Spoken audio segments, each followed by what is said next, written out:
मैं भारत को भारतीयता की मान्यता के आधार पर फिर से खड़ा करना चाहता हूं, उस काम में लगा। चाय जो है ना, आपके देश का उत्पादन नहीं है। पहली बात जानकारी के लिए बता दूं, अंग्रेज आए थे जब इस देश में तो चाय का पौधा साथ में लाए थे और उन्होंने भारत में कुछ ऐसे स्थान हैं जो अंग्रेजों के अनुकूल, जहां ठंड ज्यादा पड़ती है, उन स्थानों पर पहाड़ियों पर चाय के पौधे लगवा दिए तो उसमें से चाय होने लगी। अंग्रेज अपने साथ चाय लेके आए थे। भारत में चाय कभी हुई नहीं। 1750 के पहले इस देश में एक भी चाय का कहीं नामो निशान नहीं था। ब्रिटिशर्स आए ईस्ट इंडिया कंपनी लेकर, तो उन्होंने चाय के बागान लगाए। उन्होंने अपने लिए लगाए। क्यों लगाए? चाय एक मेडिसिन है। इस बात को ध्यान से सुनिए, चाय एक मेडिसिन है, लेकिन सिर्फ उन लोगों के लिए जिनका ब्लड प्रेशर लो रहता है। सिर्फ उन लोगों के लिए जिनका ब्लड प्रेशर लो रहता है चाय मेडिसिन है, और जिनका ब्लड प्रेशर नॉर्मल और हाई रहता है चाय उनके लिए जहर है। चाय उन सब के लिए जिनको ब्लड प्रेशर कम रहता है अमृत है, मेडिसिन है, लो बीपी वालों के लिए। लेकिन चाय उन सब के लिए जहर है जिनको बीपी हाई रहता है या नॉर्मल रहता है। अब अंग्रेजों की एक समस्या है, आज भी है, वो हजारों साल से। सभी अंग्रेजों का बीपी लो है। सिर्फ अंग्रेजों का ही नहीं, अमरीकियों का भी, कैनेडियन लोगों का, फ्रेंच लोगों का, जर्मन लोगों का, स्वीडिश लोगों का, डेनिश लोगों का, सबका बीपी लो है। कारण क्या है? बहुत ठंडे इलाके में रहते हैं। उनकी ठंड का तो हम सोच नहीं सकते। अंग्रेज और अंग्रेजों के आसपास के सारे देश दुनिया के इस हिस्से में रहते हैं जहां ठंड बहुत है। साल में 6 महीने सूरज नहीं, इतनी ठंड है। और आप अगर उनके यहाँ टेम्परेचर रेंज देखेंगे तो -40 उनकी लोएस्ट रेंज है। -40 ऋणात्मक रूप से, शून्य से भी नीचे 40 डिग्री, शून्य से भी नीचे 30 degree, 20 degree, 22 degree, 25 degree, 15 degree, ये टेम्परेचर उनके यहाँ 6 महीने रहता है। सूरज निकलता नहीं, 6 महीने धुंध ही धुंध रहती है आसमान में। ये इनकी सबसे बड़ी तकलीफ है, अंग्रेजों की और अंग्रेजों के आसपास के देशों। ज्यादा ठंडे इलाके में कोई भी रहेगा उसका बीपी लो हो जाएगा। आप भी करके देख लें, मैंने किया एक बार मैंने ये एक्सपेरिमेंट अपने ऊपर किया। बर्फ मंगाया मैंने, वो बर्फ की सिल्ली आती है ना, वो मंगाई और चारों तरफ सिल्ली लगा के अंदर में लेट गया। लेटने से पहले मैंने मेरा बीपी चेक कर लिया और लेट गया। 3 मिनट के बाद ही मेरा बीपी लो होना शुरू हो गया। 3 मिनट से 6 मिनट में इतना लो हो गया कि मेरी दम निकल जाए ऐसी हालत हो गई। 8-10 मिनट में ही मुझे बर्फ से बाहर आना पड़ा। फिर बीपी चेक किया, मैं कल्पना नहीं कर सकता इतना लो था, इतना लो था। फिर मेरे समझ में आ गया कि मेरे से ज्यादा बेचारे तो अंग्रेज हैं जो बर्फ की सिल्लियों में 6 महीने रहते हैं। चारों तरफ बर्फ रहती है, छत पे बर्फ रहती है, सड़क पे बर्फ रहती है, इधर बर्फ रहती है, उधर बर्फ रहती है। इतनी बर्फ होती है कि गाड़ियां बर्फ में दब जाती हैं। फिर उनको स्पेशल अभियान चलाना पड़ता है बर्फ को तोड़ने का। सारी सरकारों का बड़ा बजट तो बर्फ तोड़ने में खर्च होता है, कनाडा, अमेरिका वगैरह। तो वो लोग सच में बर्फ में ज्यादा रहते हैं, ठंड बहुत है, ब्लड प्रेशर बहुत लो होता है। अब तुरंत ब्लड को स्टिमुलेंट चाहिए। अगर बीपी लो हो गया, इतनी ठंड पड़ गई, स्टिमुलेंट चाहिए तुरंत बीपी बढ़ाने के लिए, तो चाय उसमें सबसे अच्छी है। दूसरे नंबर पे कॉफी।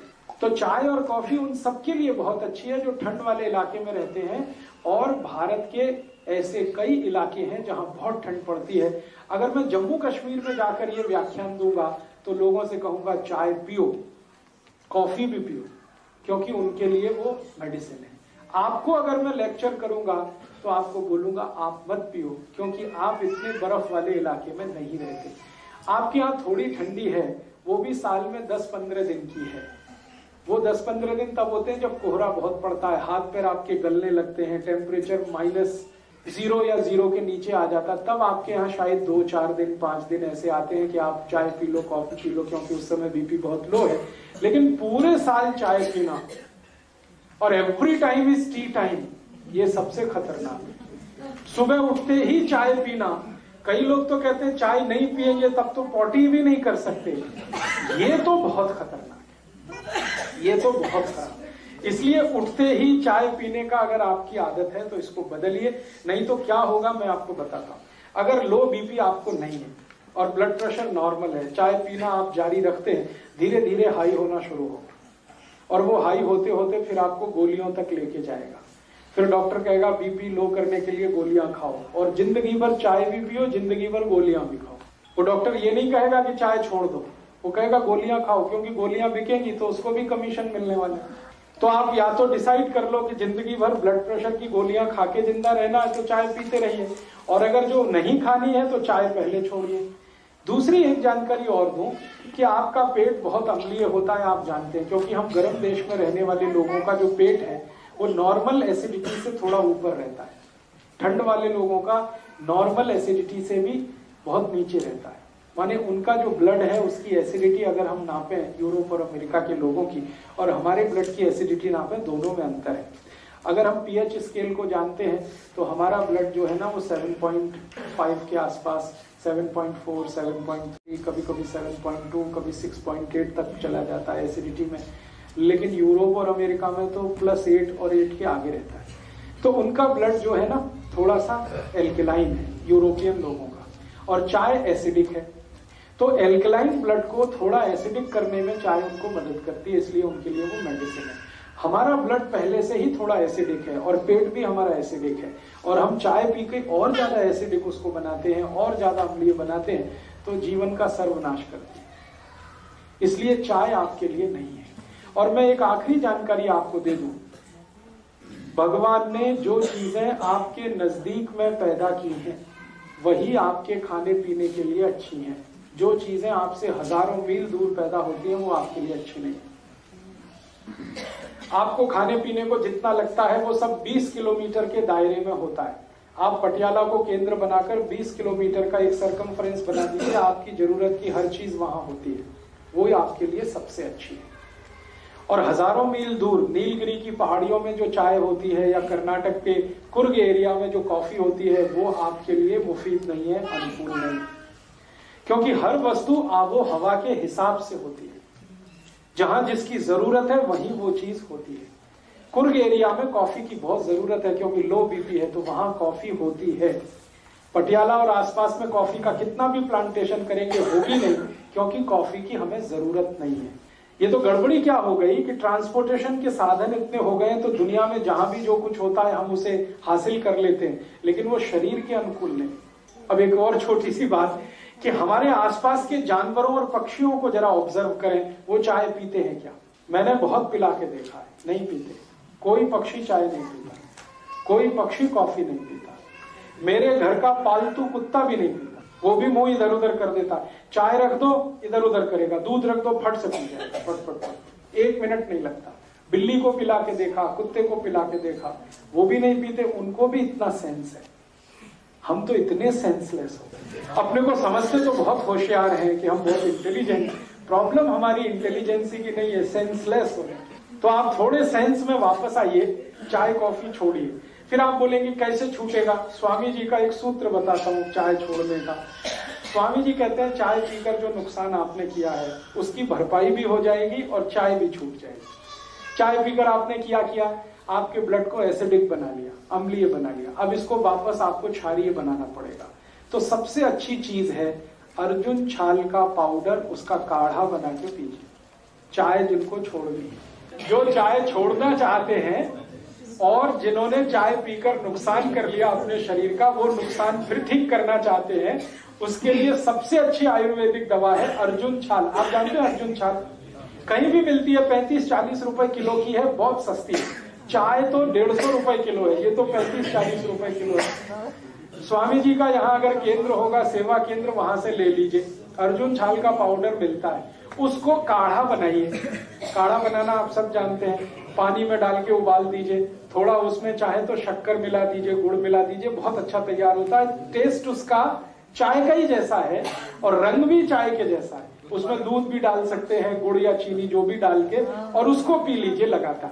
15-20 दिन आपने पी लिया तो मैं आपको 99% गारंटी देता हूं चाय छूट जाएगी।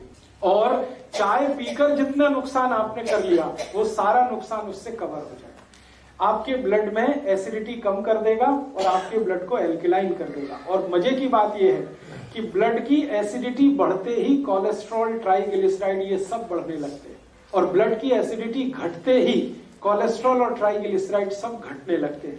माने हार्ट अटैक से बचना है तो भी अर्जुन की छाल ही चाहिए आपको। तो चाय का सबसे अच्छा विकल्प है। और एक अच्छा विकल्प है, अर्जुन की छाल बहुत क्षारीय है, एल्केलाइन है। ऐसी कोई भी चीज जो एल्केलाइन है वो आप पीना शुरू कर दीजिए चाय के विकल्प के रूप में।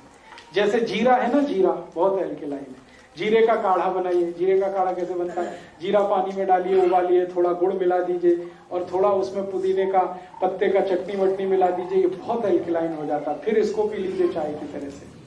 ऐसे ही आपके घर में अजवाइन है, अजवाइन बहुत एल्केलाइन है, बहुत क्षारीय है। एल्केलाइन का काढ़ा बना लीजिए, अजवाइन का काढ़ा बना लीजिए गुड़ मिला के, और जीरा भी डाल सकते हैं उसमें। धनिया पत्ता, पुदीना पत्ता दोनों एल्केलाइन है, उनकी चटनी डाल दीजिए, बहुत अच्छा तैयार होगा। तो ऐसे 20 तरह के काढ़े हैं। एक हमारे भारत देश में गायत्री परिवार नाम की बड़ी संस्था है, उनका एक प्रज्ञा पेय आता है, वो भी बहुत एल्केलाइन है, वो चाय का बहुत अच्छा विकल्प है। स्वामी जी ने भी एक विकल्प लाया है, दिव्य पेय, वो सभी एल्केलाइन चीजें हैं उसमें, चुन चुन कर उन्होंने एल्केलाइन चीजें उसमें रखी हैं। वो दिव्य पेय चाय का बहुत अच्छा विकल्प है। तो विकल्प है, अच्छा विकल्प है, तो फिर जहर क्यों खाना? और अगर रिश्तेदार आते हैं, रिलेटिव्स आते हैं, तो उनको आप कहते हैं अतिथि तो देवता है, तो देवताओं को जहर तो नहीं पिला सकते, देवताओं को तो अमृत ही पिला सकते हैं ना, राक्षसों को जहर पिला सकते हैं। तो आप देख लीजिए आपके अतिथि राक्षस हैं कि देवता हैं। अगर आप मानते हैं कि वो राक्षस हैं, खूब चाय पिलाइए, खूब कॉफी पिलाइए, जल्दी मार डालिए उनको। और अगर आप मानते हैं कि नहीं वो देवता है, तो बिल्कुल चाय मत दीजिए, बिल्कुल कॉफी मत दीजिए, दिव्य पेय दीजिए, अर्जुन की छाल का पाउडर दीजिए, जिंदा रखिए उनको। ये आप तय करिए, आपके ऊपर में छोड़ता हूं।